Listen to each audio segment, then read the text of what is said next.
नमस्कार, आप देख रहे हैं CGNL लाइव। मैं हूं आपके साथ लेखिका सिन्हा और आज छत्तीसगढ़ के लिए खुशखबरी है। छत्तीसगढ़ सरकार में उद्योगों के विकास के लिए उद्यमिता आयोग का गठन होने जा रहा है। तो आज बात करेंगे इससे क्या फायदा होगा और इसका गठन कब होगा। बता दें कि छत्तीसगढ़ सरकार लगातार उद्योगों के विकास और प्रदेश में नए रोजगार के अवसर निर्मित करने के लिए कार्यरत है, जिसके तहत प्रदेश सरकार विभिन्न तरह की योजनाएं भी चला रही है।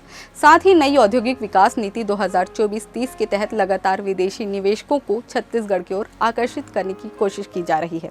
वहीं छत्तीसगढ़ सरकार ने प्रदेश में उद्योगों के विकास के लिए उद्यमिता आयोग का गठन करने का फैसला लिया है, जिसे लेकर रायपुर के अग्रसेन धाम में आयोजित स्वदेशी जागरण मंच की अखिल भारतीय कार्यकारिणी परिषद की बैठक में मुख्यमंत्री विष्णुदेव साय ने इस योजना की घोषणा की है। दरअसल मुख्यमंत्री विष्णुदेव साय शनिवार को स्वदेशी जागरण मंच की अखिल भारतीय कार्यकारिणी परिषद की बैठक में शामिल हुए, जिसमें इस मंच की ऐतिहासिक यात्रा को समर्पित पुस्तक स्वदेशी की विकास यात्रा का विमोचन किया गया।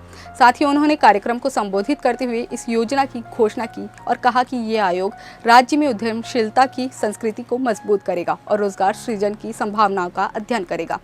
इसके तहत युवाओं के कौशल विकास और रोजगार प्रशिक्षण के लिए कार्य किया जाएगा। साथ ही युवा और नवाचार आधारित स्टार्टअप्स को सरकार हर संभव सहायता देगी। क्या होंगे इसके फायदे? चलिए अब बात करते हैं इससे क्या फायदे होंगे। तो बता दें कि इससे विभिन्न क्षेत्रों को लाभ मिलेगा, जो कुछ इस प्रकार है। विकसित भारत की दिशा में सबसे महत्वपूर्ण कदम। मुख्यमंत्री विष्णुदेव साय ने इसे विकसित भारत की दिशा में सबसे महत्वपूर्ण कदम बताते हुए कहा कि विकसित छत्तीसगढ़ और विकसित भारत 2047 के निर्माण के लिए स्वदेशी को आत्मसात करने की जरूरत है। साथ ही कहा कि स्वदेशी जागरण मंच हमेशा से आत्मनिर्भरता और स्वदेशी उद्योगों को बढ़ावा देने की वकालत करता रहा है।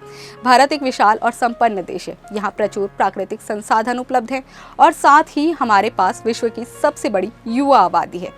ये हमें न केवल एक विशाल उपभोक्ता बाजार प्रदान करता है, बल्कि नवाचार और औद्योगिकीकरण के लिए भी असीम संभावनाएं खोलता है।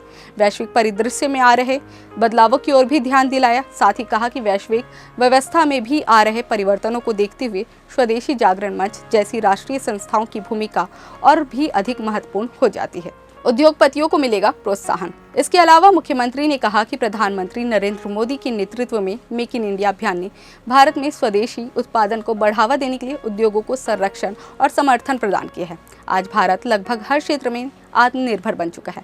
हमने अपने उद्योगपतियों को प्रोत्साहित किया, उन्हें आवश्यक सुविधाएं दी और इसका परिणाम ये हुआ कि अब हम न केवल घरेलू जरूरतों को पूरा कर रहे हैं, बल्कि वैश्विक बाजार में भी मजबूती से उभर रहे हैं। नक्सल प्रभावित क्षेत्रों के उद्योगों को मिलेगा बढ़ावा। मुख्यमंत्री ने नक्सल प्रभावित क्षेत्रों के पुनर्निर्माण और विकास के लिए स्वदेशी जागरण मंच की सक्रिय भागीदारी का आह्वान किया।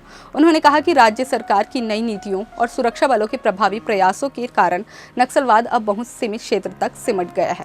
अब समय आ गया है कि स्वदेशी जागरण मंच के सहयोग से इन क्षेत्रों में उद्योग धंधे स्थापित किए जाए, जिससे स्थानीय युवाओं को रोजगार मिले और वो नक्सलवाद की ओर ना जा पाए। रोजगार के नए अवसर होंगे निर्मित। मुख्यमंत्री ने कहा कि छत्तीसगढ़ की नई औद्योगिक नीति को प्रदेश की प्राकृतिक संपदा और क्षेत्रीय आवश्यकताओं के अनुरूप तैयार किया गया है। इस नीति के रोजगार सृजन को सर्वोच्च प्राथमिकता दी गई है। सिंगल विंडो सिस्टम लागू किया गया है ताकि उद्योग स्थापित करने की प्रक्रिया को तेज और सरल बनाया जा सके। स्थानीय संसाधनों के उपयोग को बढ़ावा देने के लिए विशेष प्रोत्साहन योजनाएं भी चलाई जा रही हैं। तो कैसी लगी ये जानकारी? क्या आपको क्या लगता है इससे किसे कितना फायदा होगा? कमेंट करके अपनी राय जरूर दें और वीडियो पसंद आने पर लाइक, शेयर और सब्सक्राइब करना ना भूलें।